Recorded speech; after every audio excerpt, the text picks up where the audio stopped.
we got this one from CNBC. Ladies and gentlemen, Trump wins. Trump tariffs reinstated by appeals court for now.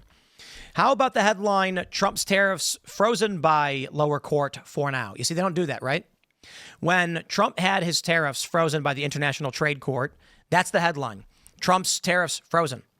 When the appeals court says, nah, they write for now, because you can see what the direction of their bias. They say the federal appeals court on Thursday granted the Trump administration's request to temporarily pause a lower court's ruling that struck down most of his tariffs. The Trump admin had earlier told the U.S. Court of Appeals for the Federal Circuit that it would seek emergency relief from the Supreme Court as soon as Friday if the tariff ruling was not quickly put on pause. The judgment issued Wednesday night by the U.S. Court of International Trade is temporarily stayed until further notice while this court considers the motion's papers.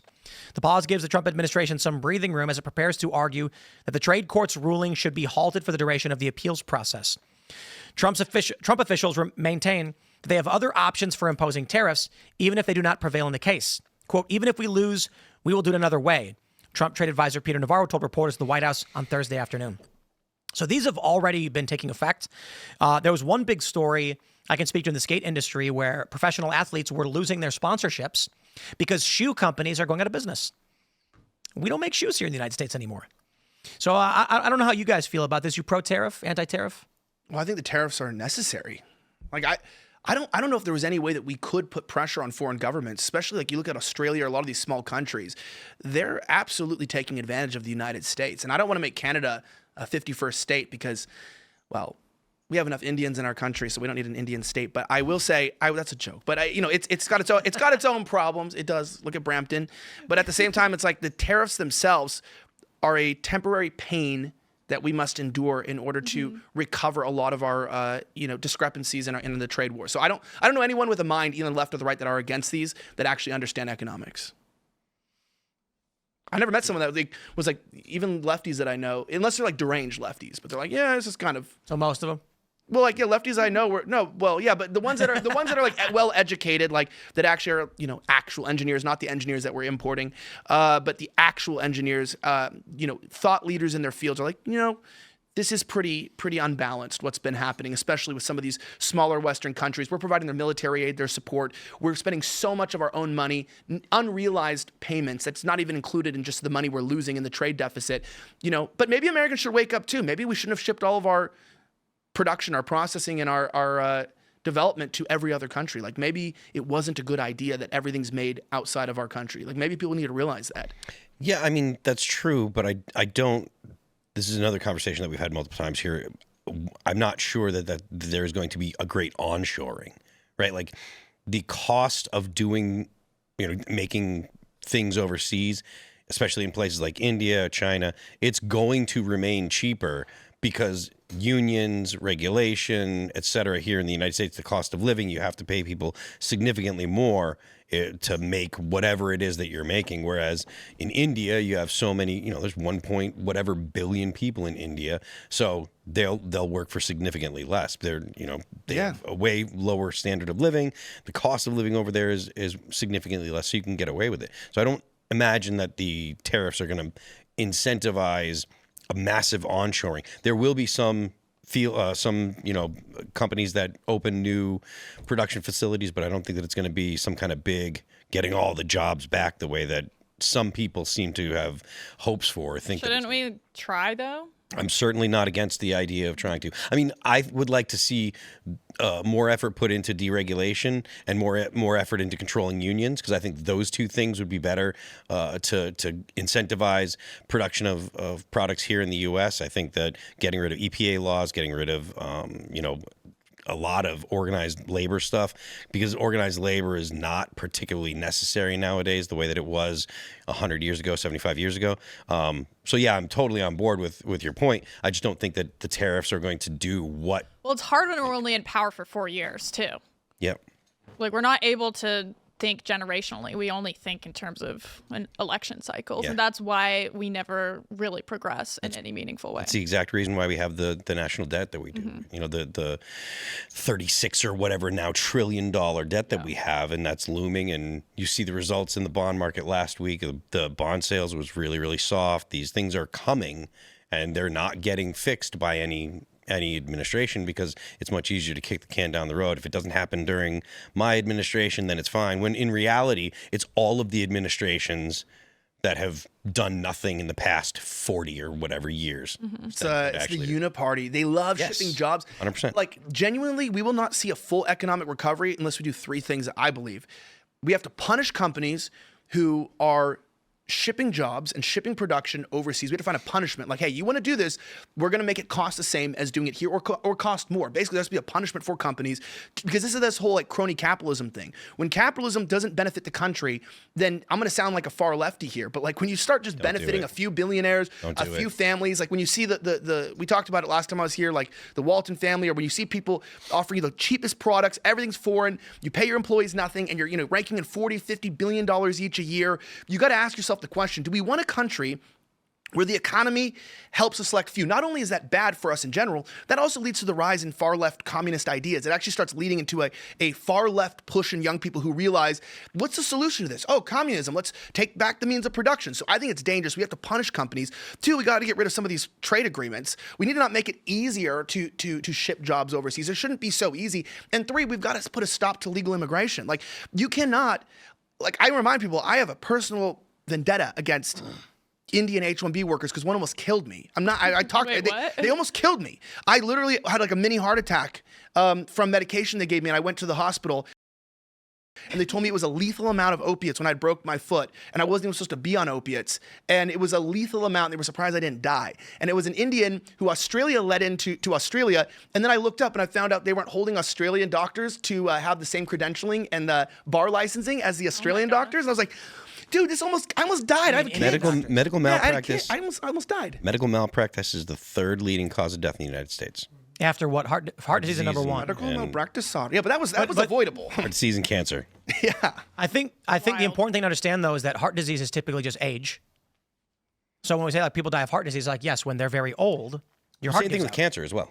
Right, and so that means that the actual first cause of human death is malpractice. Probably, yeah. That's crazy. That is wild. And there are people there was someone that I was talking to on the internet the other day, and they were saying, oh, what we should do is we should make sure that people can afford medical school and blah, blah, blah. I'm like, no, I don't want more people going to medical school. Yeah. Right now, it's the third leading cause of death. I want the best people going to medical school. I don't want it to be easier to get into medical school. I want it to be harder to get into medical school. So that way the people that are graduating medical school are actually qualified. Don't make it easier. Don't give people more money. F that. That's a terrible idea. That will end up with more people dying. Stop calling it practice. I hate that it's called medical practice. Like, please don't practice on me. Yo, get that shit down. Yeah, it's like, can we call it medical professional or expertise. Maybe? Like, it's like, oh, I'm just practice a test subject. Unbelievable. Yeah. I think this comes up quite a bit in all of these stories, but a lot of this news feels like stamp collecting in that it's immaterial to the bigger problem we're facing in fertility. And so I'm just bringing this up in terms of talking about the immigration. Why they're bringing all these people in is because they know that our labor force is going to collapse. And it's because people don't have kids. Yeah. And without human beings to maintain the labor force, you're going to have 0% unemployment. And that's not a good thing. Because people think unemployment means people are down on their luck. Unemployment just means people could be between jobs. So that means there's flexibility in the labor market. Let's say you're an IT guy at a company. You've got a savings. You're like, I need to do something more. I'm not making enough money for my family. I'm going to go start looking for work. You end up leaving the job. It's not working out as well, but you're on a savings. You're not destitute. You've got a family. And for 3 months, you're unemployed. That's flexibility that allows companies to find available talent. 0% means there's zero growth. Everybody's struggling. And it's not actually going to be 0%. It's going to be negative. Businesses are going to be completely, there's not going to be enough people for the companies that want to operate. And so they're going to start shrinking and collapsing. Then we're going to see technologies start breaking apart. You need a population size directly relates to the scale of technology. And so in the next 10, 15, 20 years, we're going to be dealing with the complete economic collapse of the global financial system. And I don't see how they keep it patched together. Perhaps they can. I don't know. I'm not a global economist or whatever. But based on the fact that every nation, just about every nation, is seeing a population collapse, these tariffs is stamp collecting. Right. None of it's going to matter when you're not going to have the people to drive the boats to transport the cargo in the first place. Yep. Nobody's going to be, they're going to be like, hey, we want to make, I went to a Dollar Tree and they had these foam footballs. You ever see those dollar foam footballs that's look playgrounds have? And I'm just thinking, like, there's this big bin of them, and they're all $1 each. And I'm just thinking, man, there's a factory out there somewhere mass producing these useless things that nobody wants. But it's so cheap, nobody cares. Those won't exist.